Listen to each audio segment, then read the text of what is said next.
Good evening, dear friends. This evening, we are going to reflect on Saint Anne as a container of inestimable grace. When I got the theme, I was wondering if it were theologically correct to speak of Saint Anne as a container of inestimable treasure. My apprehension in the first place was based on my conviction that there is only one inestimable treasure, and that is Jesus. Seen that way, Mary would be the container of inestimable treasure. Nevertheless, I continued to ponder over it, and then it dawned on me that Saint Anne also could be seen as a container of inestimable treasure, even if in a remote manner. It is then that I turned my attention to two sources: apocryphal literature of the early church and the poem of Man God by Maria Valtorta. I cannot be faulted for depending on the apocryphal literature. After all our information concerning the name and life of Saint Anne is derived from apocryphal literature. The Gospel of the Nativity of Mary, Evangelium de Nativite Mariae, or the Gospel of Pseudo Matthew, and the 2nd century Proto-Evangelium of James, that is the first Gospel of James. The first two are dependent on the Proto-Evangelium of James. In the Orient, the Proto-Evangelium had great authority, and portions of it were read on the feasts of Mary by the Greeks, the Syrians, the Copts, and the Arabians. In the West, however, it was rejected by the fathers of the church until its contents were incorporated by Jacobus de Voragine in his Golden Legend in the 13th century. From that time on, the story of Saint Anne spread over the West and was amply developed until Saint Anne became one of the most popular saints also of the Latin Church. According to these non-canonical sources, Anne, also spelled Ann without the vowel E, or Anna, comes from the Hebrew Hannah, which means grace. Hannah was born in Bethlehem in Judea. She married Joachim, and although they shared a wealthy and devout life at Nazareth, they eventually lamented their childlessness.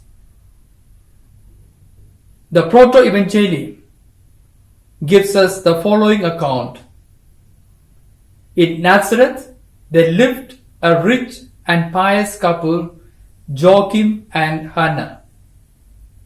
They were childless when, on a feast day, Joachim presented himself to offer sacrifice in the temple. He was repulsed by a certain Reuben under the pretext that men without offspring were unworthy to be admitted. Whereupon Joachim bowed down with grief. He did not return home, but went into the mountains to make his plaint to God in solitude. Also Hannah, having learned the reason of the prolonged absence of her husband, cried to the Lord to take away from her the curse of sterility. promising to dedicate her child to the service of God. Their prayers were heard. An angel came to Hannah and said, Hannah, the Lord has looked upon thy tears.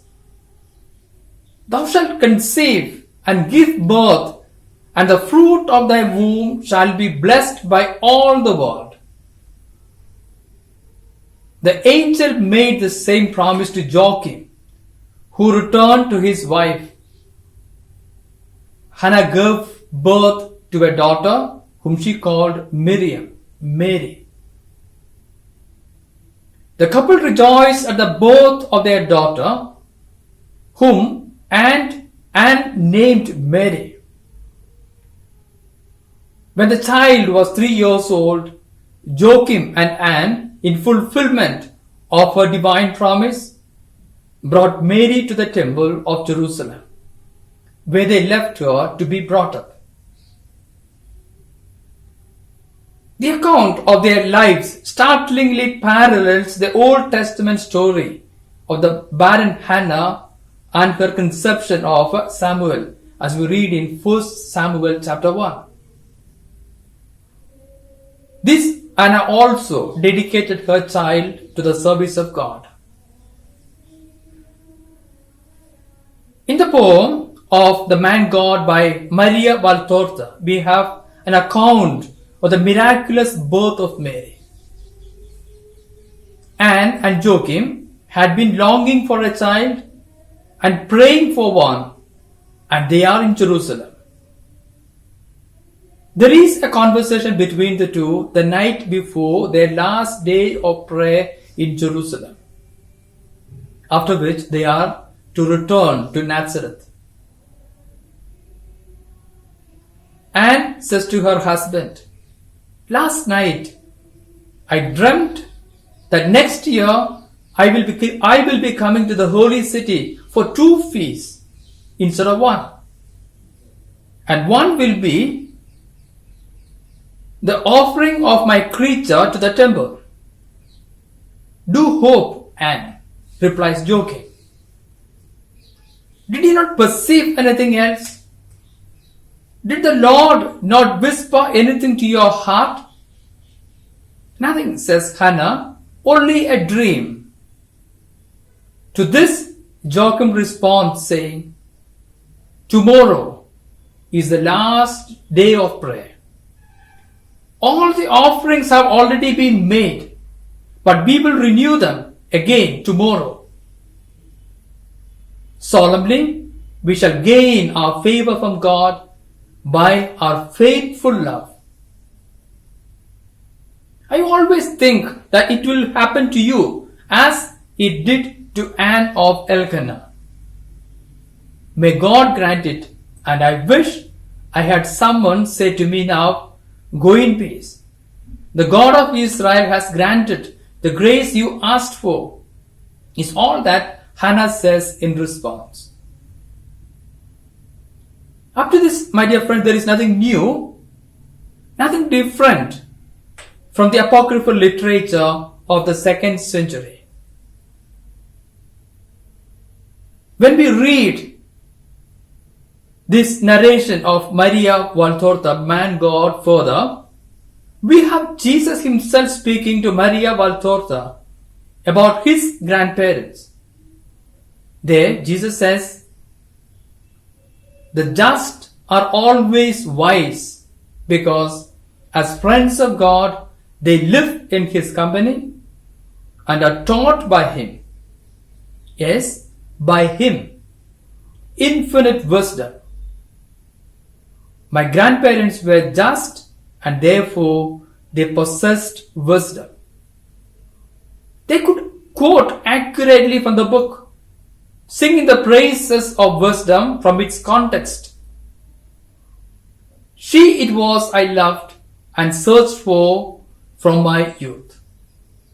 I resolved to have her as my bride. Anne of Aaron was the strong woman of whom our ancestor speaks. And Joachim, a descendant of King David, had not sought so much charm and wealth as virtue, and possessed a great virtue. All holy attributes joined together like a sweet smelling bunch of flowers to become one beautiful thing. That was this exceptional virtue, a real virtue worthy of being set before the throne of God. Joachim, therefore, we could say, had married wisdom twice. Loving her more than any other woman, the wisdom of God enshrined in the heart of a just woman. The wisdom of God enshrined in the heart of a just woman. The wisdom of God, that is the inestimable treasure of which Anne was a container. Jesus continues to tell Maria, Anne of Aaron had not sought anything else but to join her life to that of an upright man, certain that family joy lies in the uprightness, and to be the embodiment of the strong woman, she lacked only the crown of children, the glory of the married woman, the justification of marriage, the one of which Solomon speaks, as for her happiness she lacked children. Jesus continues to explain to Maria Valtorta how it is that Anna, his grandmother, becomes the container of the treasure, the container of wisdom. In their affliction, their childless state, they spoke to each other. Jesus says they spoke to each other words of consolation in their thoughts and troubles. And eternal wisdom, when the time came, besides teaching them in waking consciousness, enlightened them with dreams at night. Visions of the poem of glory that was to come from them. And that was Most Holy Mary, my mother. If their humanity made them hesitant, their hearts trembled in hope at the first hint of God's promise. There was already certainty in Joachim's words. Do hope. We shall gain our favor from God by our faithful love. Yes, dear friends, they were dreaming of a child. They got the mother of God. Yes, they were dreaming of a child. They got the mother of God. In fact, Jesus himself alludes to Mary as a wisdom that is sought. The words of the book of wisdom, Jesus says, appear to be written for them. By means of her, that is, by means of wisdom, I shall acquire glory before the people. By means of her, immortality shall be mine, and I shall leave an everlasting memory to my successors.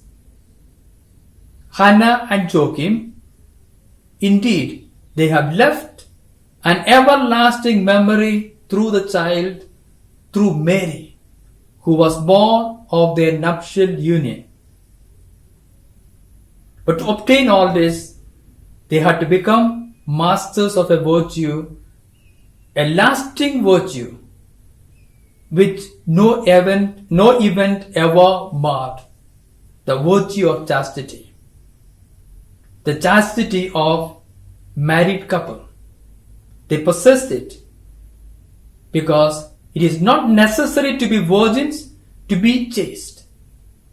And chaste nuptial beds are guarded by angels, and from them descend good children who make the virtue of their parents the rule of their lives.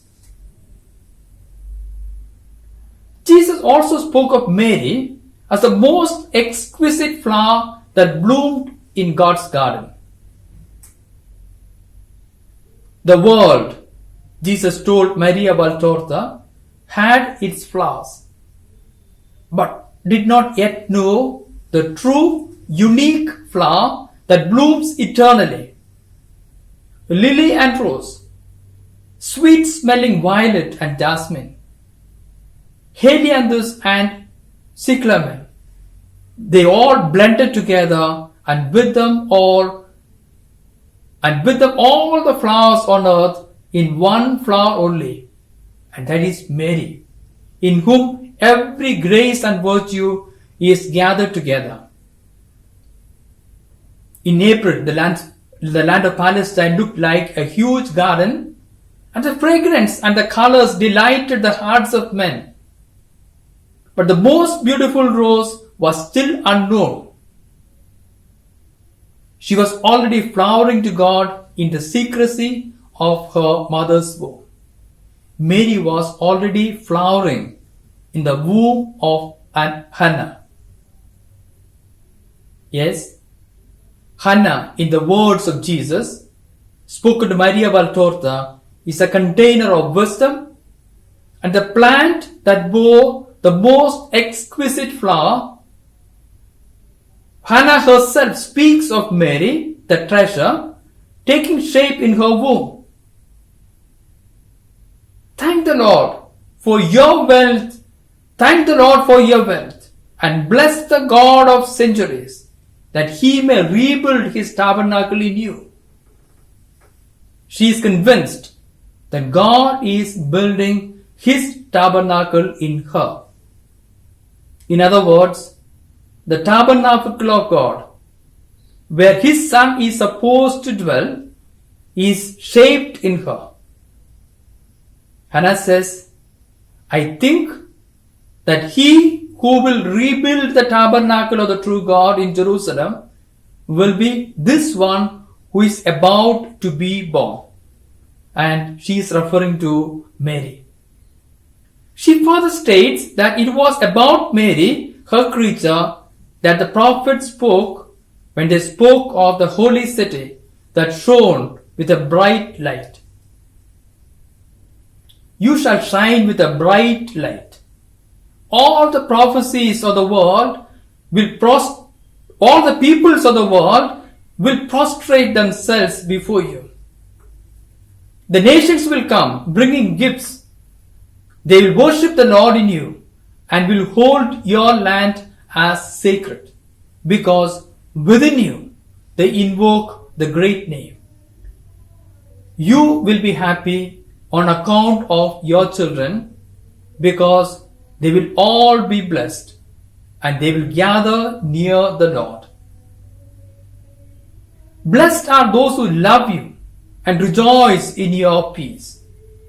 And Hannah concludes saying, and I am the first to rejoice, her happy mother. Hannah, the happy mother of the Mother of God. In what way, dear friends, is this reflection connected with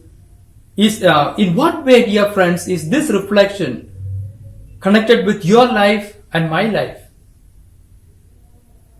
Hannah carried within her the tabernacle of God, the womb that was to give flesh to the Son of God. She carried in her and gave to the world the tabernacle and the womb of the Son of God. Today, I believe you and I need to become that chaste body that can house the tabernacle of God, the womb of the Son of God. However, like Paul, we realize that we are unworthy containers of this treasure. We are just vessels of clay. Paul recognized his own fragility. He compared himself to a vessel of clay and gives examples of his fragility. But in this earthenware jar, there is the precious gift of ministry given to him by God. As Paul, writing to the Corinthians, asks, do you not know that you are God's temple? This is what we read in 1 Corinthians chapter 2 verse 16. And do you not know your body is the temple of the Holy Spirit? 1 Corinthians chapter 6 verse 19. Yes, dear friends, the Lord invites us to become a Hannah, the temple where the ark is, the temple where the tabernacle is, the body where the maternal womb of God, Mary, is.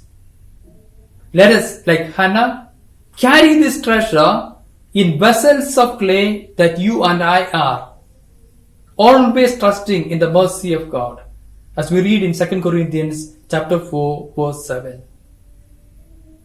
Saint Anne, the container of inestimable treasure, pray for us.